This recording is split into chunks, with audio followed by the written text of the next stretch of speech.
Now an update to a story we've been covering. The case of Nicholas George, a former college student who was detained for hours at the Philadelphia International Airport for carrying educational Arabic language flashcards. In another Christmas Eve ruling, the Third Circuit U.S. Court of Appeals ruled in favor of the TSA and the FBI, blocking a lawsuit brought by George claiming his constitutional rights were violated. You see, George was studying Arabic for a study abroad program, but was detained, questioned, and even handcuffed for several hours after TSA agents concluded that carrying Arabic language flashcards is suspicious behavior. The flashcards had words on them like bomb and terrorist, as well as words like fat and cheap. Eventually, George was released, but claimed his free speech rights were stepped on by the agents and that he was subject to an improper search and arrest.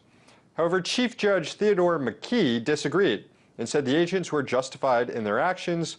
Writing on behalf of the three-judge panel, McKee argued that it's not reasonable to require agents to turn a blind eye to Arabic words like bomb and terrorism on flashcards. He writes, in a world where air passenger safety must contend with such nuanced threats as attempts to convert underwear into bombs and shoes into incendiary devices, we think that the brief detention that followed the initial administrative search of George was reasonable. Benjamin Windsor, an attorney for the ACLU representing George, criticized the ruling, saying, were they saying that he needed those flashcards to try to hijack the plane in Arabic?